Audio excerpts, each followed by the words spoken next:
Que a paz de Cristo esteja entre nós. Hoje nós vamos falar de uma festa, um festim de núpcia, que é um casamento. Quando a gente pensa num casamento, numa festa, a gente pensa no ato de uma celebração, uma comemoração, algo feliz, algo alegre, que envolve uma confraternização, certo? E nessa festa de núpcia que o rei faz, esse rei nós podemos entender como sendo Deus. O rei nós podemos entender como sendo Deus. O seu filho que vai casar, o noivo, nós podemos entender como Cristo. E a noiva, que também vai se casar, podemos entender como uma humanidade. Então esse casamento é uma celebração da aliança que Deus faz de Cristo conosco. Está dando para entender? Uma aliança feita entre a humanidade e Cristo, o nosso guia e modelo. Só que naquele momento ali, que eles estão falando, que são primeiros que são chamados, está se falando do povo hebreu. Consequentemente, nós vamos falar também da primeira revelação, que é Moisés. Então, naquele momento ali, primeiro é Moisés, falando com o povo hebreu. Especificamente, naquele momento, é o povo hebreu. E Moisés é a primeira revelação. Quem conta a parábola, que é Cristo, é a segunda revelação. E mais à frente nós vamos ver que tem mais uma terceira revelação. Tem um pedaço, por favor.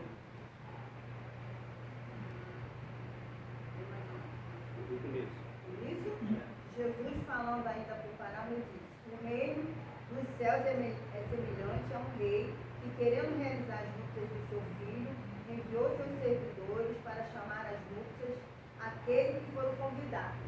Esses que foram convidados são os hebreus, vai adiante. Mas eles se recusaram a vir. Essa recusa é no momento que Moisés está levando a palavra. Esse povo não aceita de primeiro isso. Eles têm uma certa resistência. Se eu for entrar nessa questão, a gente não sai daqui hoje.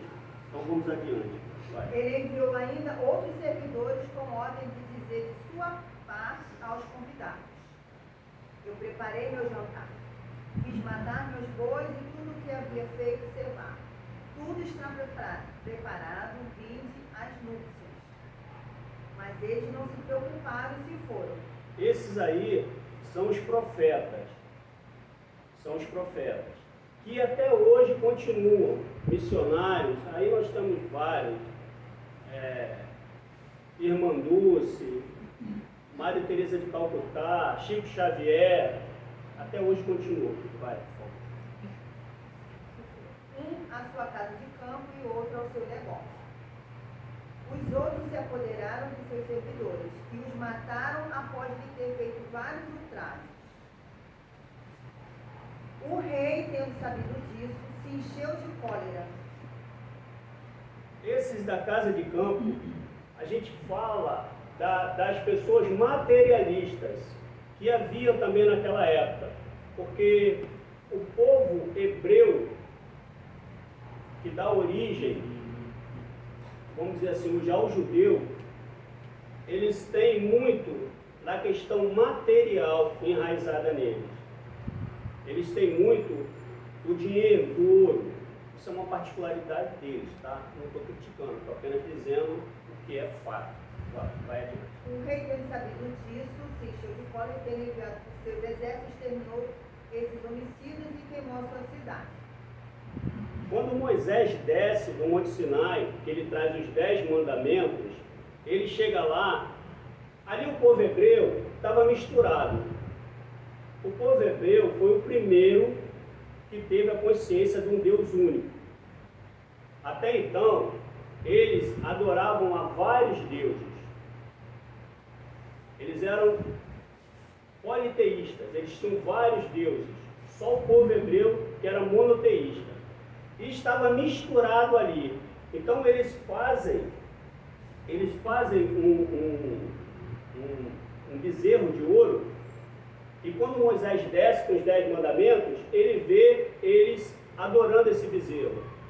E Moisés ali fica com raiva daquilo ali. E ele extermina muitas pessoas ali naquele momento. Essas pessoas são exterminadas. Isso assim, a gente não vê isso assim, mas está lá. A gente não vê nas histórias que contam por aí, né? Principalmente nas religiões protestantes, mas está lá. Pode procurar lá no Antigo Testamento, está lá. Ele extermina essas. É isso? Rapaz, 3.000 pessoas, entre mulheres, idosos, crianças. Pronto. Vamos adiante. Então ele disse aos seus servidores: o festim de núpcias está todo preparado, mas aqueles que haviam sido chamados dele não foram dignos. E depois nas encruzilhadas e chamai para as núpcias todos aqueles que se encontrarem. Pronto, aí é a hora que aí começa a mensagem se espalhar a todos, a todas as pessoas, todos, certo?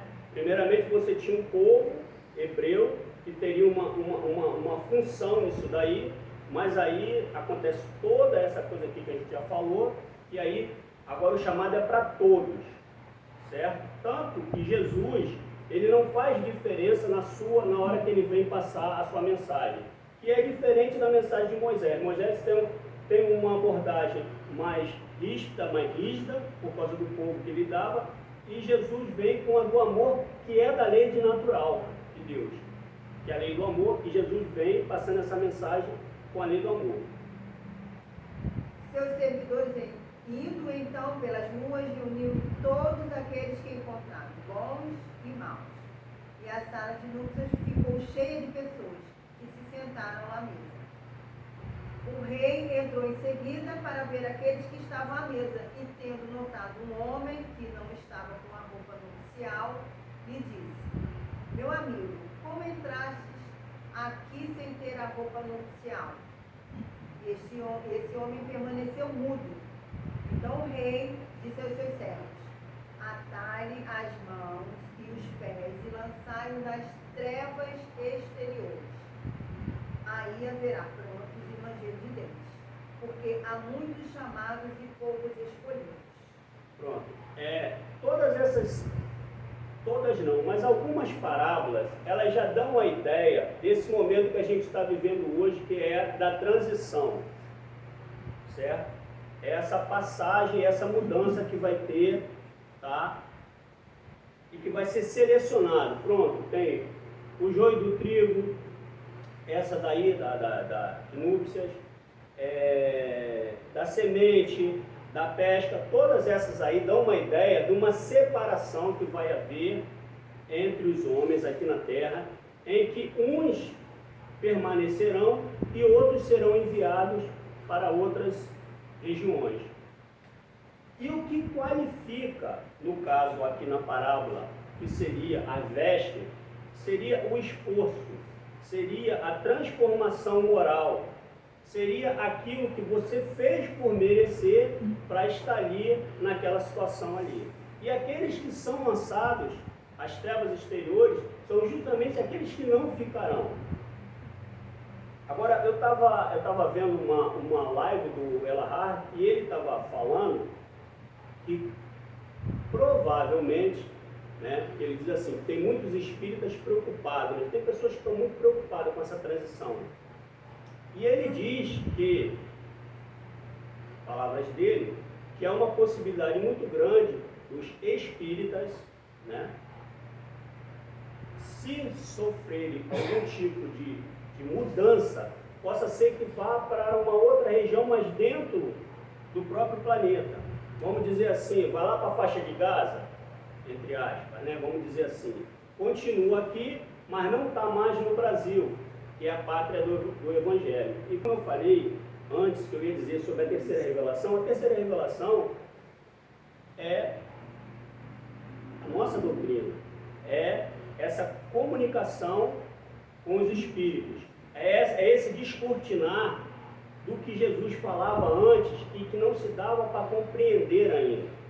A todo instante, tudo que Jesus fala, ele mostra uma vida futura, uma vida espiritual. Mas naquele momento as pessoas ainda não conseguiam compreender. Por isso que ele falava através de parábolas. E a confusão que acontece com o povo hebreu é que eles, tendo feito a promessa a Abraão, eles acham que o que eles teriam seria uma supremacia sobre os outros povos da terra e que eles teriam também o ganho material.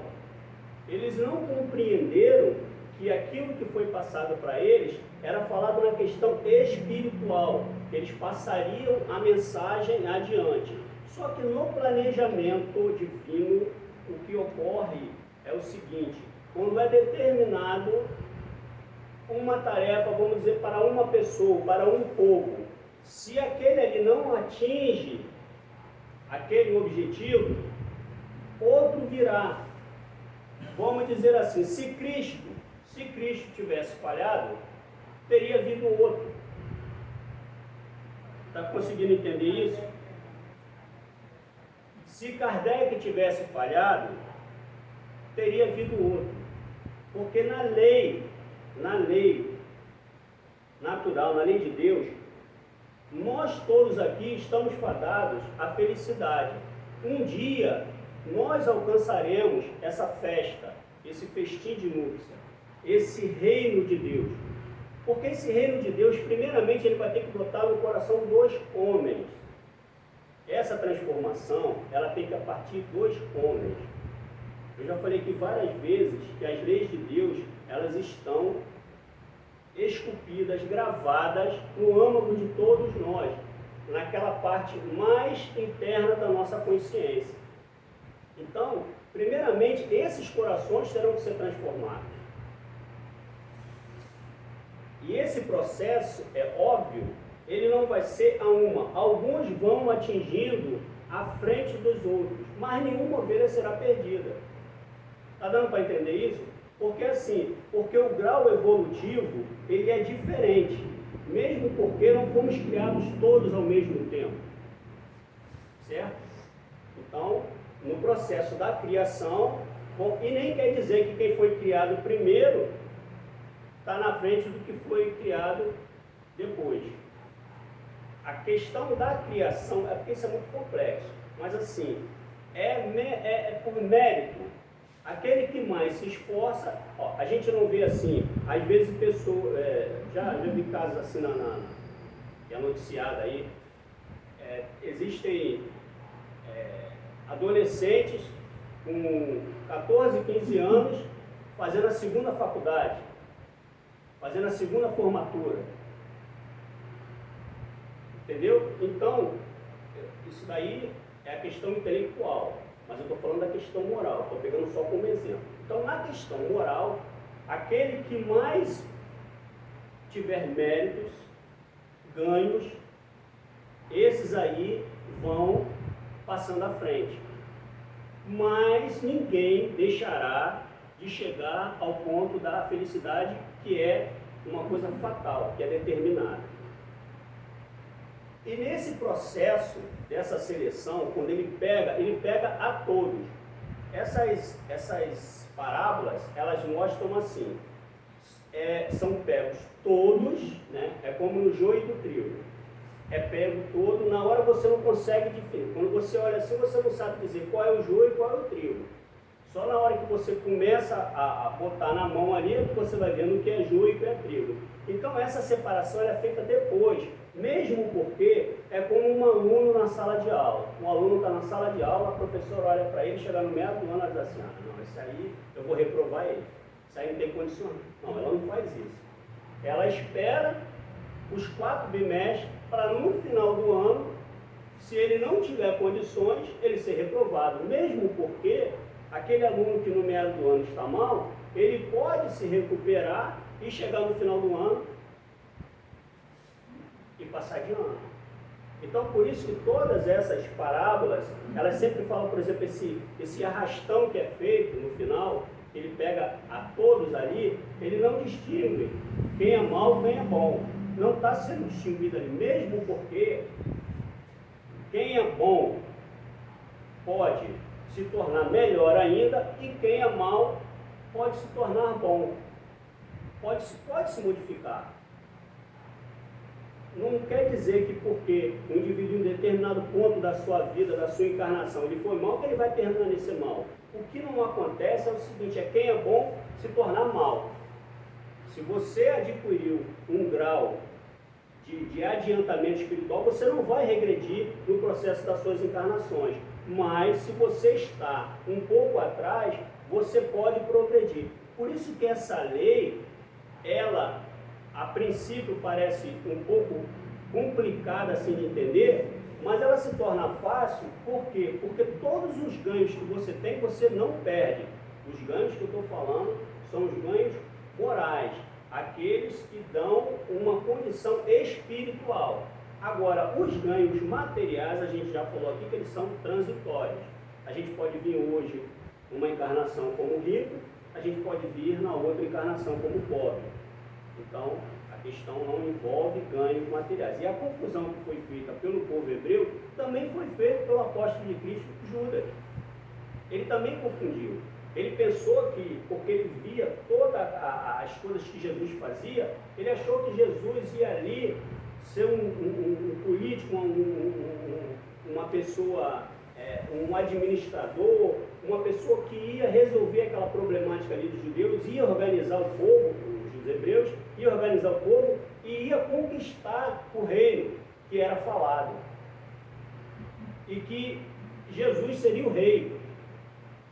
Tanto que até eu contei na outra vez que eles até entre eles teve até uma certa disputa, porque eles queriam saber quem era o mais próximo de Cristo, já que Cristo seria o rei. Está dando para entender isso?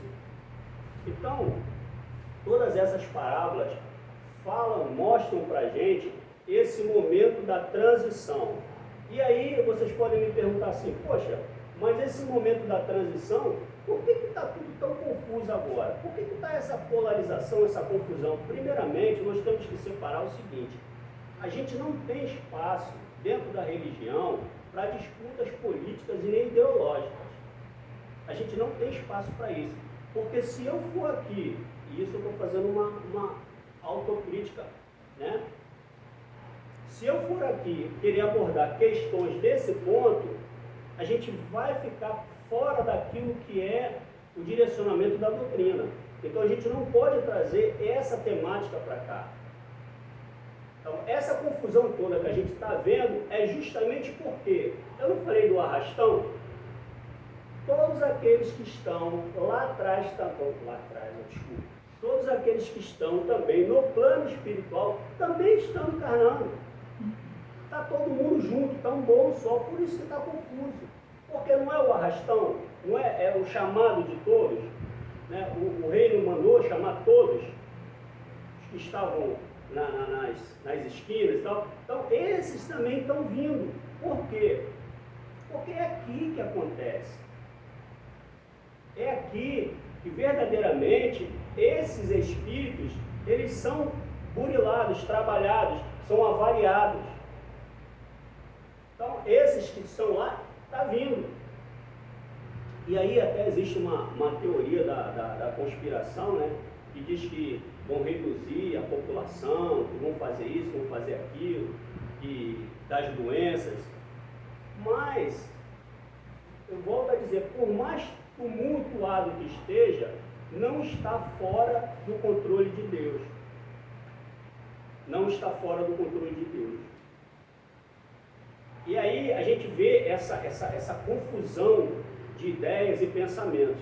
Sábado eu participei de uma palestra, eu assisti uma palestra, eu adoro assistir palestra. E aí, na doutrina também tem essas pessoas que estão confusas, né, mano? Tem demais. E aí o palestrante começou a fazer a palestra e depois ele levou para o lado ideológico. Ele levou para as questões políticas. E quando você leva para esse lado, você já foge, porque você não vai conseguir equilibrar isso. Você não vai conseguir equilibrar, não vai conseguir equacionar essa conta. É uma conta que não fecha. Se você botar questões políticas, ideológicas dentro da doutrina, dentro do evangelho, não vai fechar no final, porque você vai escorregar. E eu fiquei esperando ele escorregar, eu vou confessar, não vou mentir, a gente está entre amigos, é feio mentir, né, quando a gente está entre amigos. Eu fiquei esperando ele tropeçar, ele escorregar, e no final ele escorregou. E o mais interessante de tudo foi que no final eles me pediu para bater palma. Eu, por uma questão de educação, que eu estava lá representando a irmã Dulce, aí eu bati palma para ele. Mas se eu fosse lá somente o Sérgio, não, é verdade, eu já tinha me identificado, eles perguntaram, você é da onde? Eu falei, sou do irmão Dulce. Aí falaram, não, nós conhecemos e tal. Tá vendo? Falou, conheci a irmã Dulce. Aí eu, por uma questão de estar lá representando a casa, eu bati palma. Mas se fosse eu, Sérgio, eu tinha feito, eu tinha dado uma vaia ali. Porque eu estava esperando ele escorregar no final, e no final ele escorregou. Porque assim, nós podemos ser a favor da pena de morte? Não podemos. Nós não podemos ser a favor da pena de morte. Não podemos. Nós podemos ser a favor do aborto? Não podemos ser a favor da pena. Nós podemos ser a favor do linchamento? Não podemos ser a favor. Nós podemos ser a favor de separações? Todos somos um povo só. A gente não pode criar oficinas, né, para a gente querer recriar a criação. A cada hora a gente não pode fazer isso. A gente tem que seguir o que diz a doutrina. E a doutrina diz que nós todos somos irmãos, homens e mulheres. Ponto. Não é assim, irmão? Então, a hora certa já falou aqui, e aí eu me lembrei dessa parábola, né? E me lembrei também do muitos são chamados e poucos são escolhidos. Eu me lembrei de um processo seletivo que eu participei, na época difícil, que eu estava desempregado, e aí tinha uma fila imensa assim quando eu cheguei lá de madrugada, já tinha gente acho que dormindo lá, e aquela fila imensa, e eu fiquei lá naquela fila, e foi passando o tempo. Eu sei que quando deu meio-dia, eles chamaram a gente. E quando eles chamaram, e lá a gente vai fazendo amizade com as pessoas, que você fica ali praticamente uma vida, né? Para quem não toma um café e tal, você está naquela fila ali, já vive uma vida, né? E aí a gente ficou ali conversando e tudo, e aí subimos. Aí quando chegou lá em cima, a gente preencheu uma ficha e ficaram 15 pessoas e tinham 5 vagas. E quando a gente preencheu essa ficha, ela olhou lá e foi excluindo. Aí avaliou uma série de coisas, endereço, né, mais próximo do trabalho, nessa época era assim, hoje em dia, graças a Deus, não é mais assim. E aí ficaram 7 para 5 vagas. Dessas 7 para essas 5 vagas, ela chega na hora e pede que a gente apresente a carteira de trabalho. Eu acho que a carteira de trabalho era bem a roupa de núpcia aí. Porque aí, um desses colegas que estava conversando comigo, eu esqueci de falar, lá a gente estava na fila, choveu pra caramba, e o rapaz estava com conclusão social, só que conclusão social é fino, né? E a carteira de trabalho dele estava no bolso. Aí molhou. E a minha carteira, eu não lembro se foi mamãe que comprou, era dentro de um plástico, não sei se foi, alguém me deu aquilo que eu não comprei, estava dentro do plástico, estava no bolso e tal.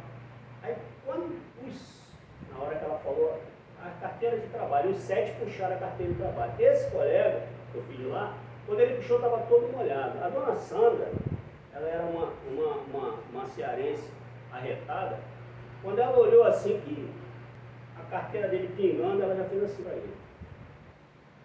Aí eliminou. Aí esse outro meu colega, que consequentemente eram nós 3 que estávamos conversando, ele abriu a carteira dele, mas a carteira dele estava tão maltratada que o retrato estava no chão. Aí ela também eliminou ele. Aí entramos nós 5. Aí quando ela falou assim, vocês 5, aí foi aquela manada. Aí nós entramos na sala. Aí tal, então ela falou, vocês estão aprovados, passa lá Não, ela já era o RH. Para pegar o uniforme. Passa lá, me esqueci o nome agora. Aí nós fomos passar almoxarifado para pegar o uniforme. Quando nós saímos assim para pegar o uniforme, eu vi que esse meu colega ainda estava abaixado assim. Eu só fiz bater assim nas costas dele, falei boa sorte e tal, e fui embora. Eles deram o uniforme todo, inclusive gravata e tudo, mas não dava o sapato, e tinha que ser um sapato social. E onde eu estava, que era no escritório, eu tinha que correr para o centro para comprar o sapato. Aí eu fui comprar o sapato e não sei o que e tal, e cheguei em casa e tudo. Aí me deu assim aquele estalo, né? Eu falei, eu acho que ele estava procurando a foto, porque essas fotos eram carimbadas. A carteira de trabalho, o pessoal das antigas, né? Não era carimbada, agora não, agora tem essa facilidade aí. Aí eu fui lá, peguei meu tênis e eu fui olhar, porque eu falei, eu acho que naquela hora que entrou a manada, alguém pisou na foto dele e levou. Aí eu fui olhar meu tênis para conferir, para ver se a foto dele não estava lá. Então, eu acho que mais ou menos vai ser assim na separação da gente, sabe? Pode ser que a gente, na hora que um fique para trás, o outro, né? Bate por cima, deixa cair e, né, Marta? Será que vai ser assim? Meus irmãos, ficam com Deus, boa noite, era isso que tinha para hoje.